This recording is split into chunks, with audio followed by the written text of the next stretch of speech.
Stay safe, happy learning. Say no to theft of electricity for the first time every time. Load frequency control ऐसा mechanism है जो frequency को स्थिर या constant रखने के लिए डिफरेंट रीजन्स में पावर फ्लो को रेगुलेट करता है। नमस्कार, मेरा नाम अमरनाथ है। मैं एक सर्टिफाइड एनर्जी ऑडिटर हूँ और एक इलेक्ट्रिसिटी बोर्ड का रिटायर्ड चीफ इंजीनियर हूँ। Load frequency control is a system that regulates the power flow between different regions of an interconnected power system to maintain constant frequency. Bharat दुनिया के उन चुनिंदा देशों में है जहां एक देश, एक ग्रिड और एक फ्रीक्वेंसी है। भारत का नेशनल ग्रिड 5 उपखंडों में बटा हुआ है। Northern grid, southern grid, western grid, north eastern grid और ईस्टर्न ग्रिड।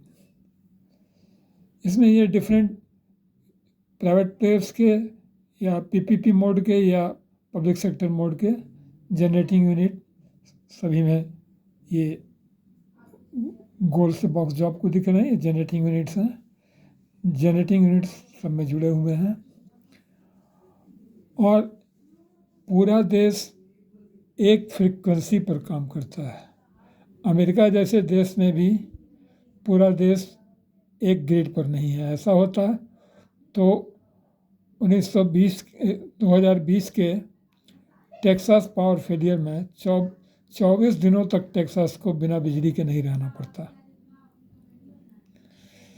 तो हम इस मामले में अपने आप पर गर्व कर सकते हैं कि हम दुनिया के उन चुनिंदा देशों में हैं जो एक देश, एक ग्रिड और एक फ्रीक्वेंसी है। हमारे यहाँ पावर टैरिफ नेशनल ग्रिड से जो तय होता है वो 49.5 और 50.5 के जोन में ही उसका टैरिफ है। नॉर्मल टैरिफ 50 साइकिल पर यदि पर यूनिट 3 रुपये है तो 49 हर एक प्लेयर ने अपना अपना डिमांड दिया होता है। जैसे यूपी ने अपना डिमांड दिया 5000 मेगावाट नेशनल सेक्टर को, राजस्थान ने दिया 3000 मेगावाट इत्यादि। तो शेड्यूल डिमांड वो यदि कम फ्रीक्वेंसी पर भी लेंगे तो उनको 3 रुपये ही चार्ज किया जाएगा। लेकिन यदि फ्रीक्वेंसी घट रहा है तब यदि ओवरड्रॉ करेंगे तो उन पर पेनल्टी लगेगा और 49.5 पर जैसे यूपी ने 4000 मेगावाट का रिक्वेजिशन किया था तो 4000 मेगावाट तक तो उनको 3 रुपये ही लगेंगे। लेकिन 49.5 फ्रीक्वेंसी पर अगर 4000 मेगावाट से अधिक उन्होंने बिजली दिया तो उन्हें 20 रुपये प्रति यूनिट तक एक्स्ट्रा डॉलर के लिए देने पड़ सकते हैं। इस कारण से हमें पूरे सिस्टम को एक फ्रीक्वेंसी पर मेंटेन करना आवश्यक होता है। तो लोड फ्रीक्वेंसी कंट्रोल, मैं एक बार फिर बोल दूं, load frequency control is a system that regulates the power flow between different regions of an interconnected power system to maintain a constant frequency. Power supply की सुनिश्चितता बनाए रखने हेतु यह सुनिश्चित किया जाना आवश्यक होता है कि मांग की पूर्ति हेतु minimum possible cost per adequate power generation हो रहा हो। साथ ही बस वोल्टेज और फ्रीक्वेंसी एक्सेप्टेड बैंड में रहे। अभी मैंने बताया कि हमारा नेशनल ग्रिड 49.5 से 50.5 के फ्रीक्वेंसी बैंड में ही चलता है और स्ट्रिक्ट ग्रिड डिसिप्लिन मेंटेन किया जाता है। वोल्टेज इंडियन इलेक्ट्रिसिटी रूल 1956 के कंप्लायंस में जो होना चाहिए, जो अब सेंट्रल इलेक्ट्रिसिटी अथॉरिटी रेगुलेशन के नाम से जाना जाता है, तो उसमें एक्सेप्टेड जो वोल्टेज बैंड है उस वोल्टेज बैंड में उसको मेंटेन करना आवश्यक होता है।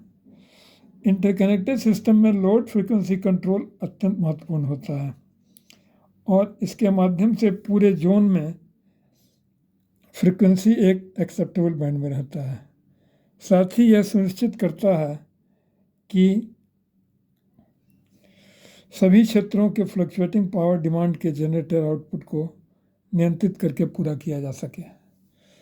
इसके लिए सभी जोन के एक अपने अपने लोड डिस्पैच सेंटर होते हैं। वेस्टर्न ग्रिड के लिए western region load dispatch centre, northern grid के लिए northern region load dispatch centre, north eastern region के लिए north eastern regional load dispatch centre, eastern grid के लिए eastern region load dispatch centre और साउदर्न ग्रिड के लिए southern region load dispatch centre.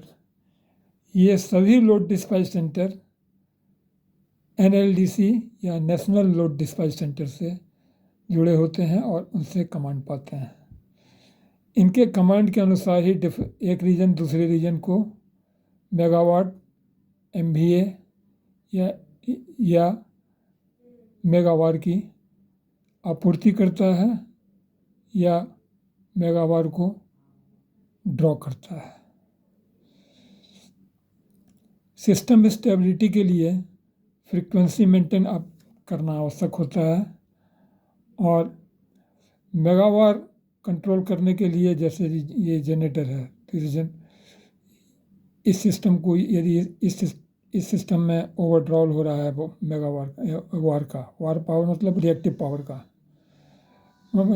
Inductive reactive power का मान लीजिए, तो इस रीजन को या इस रीजन को national load dispatch centre instruction देगी कि आप वार का एक्स्ट्रा सप्लाई करें।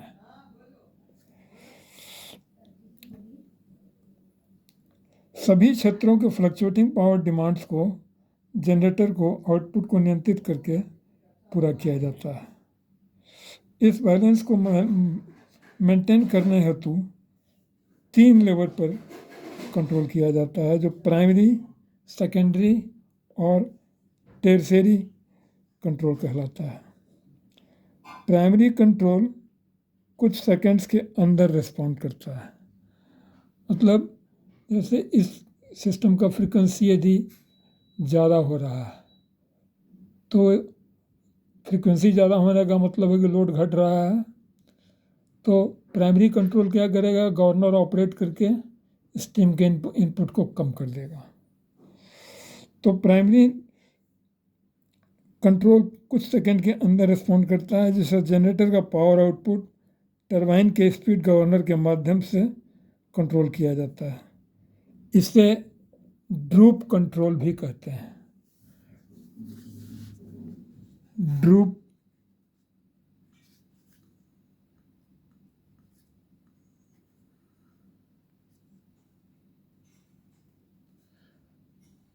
कंट्रोल।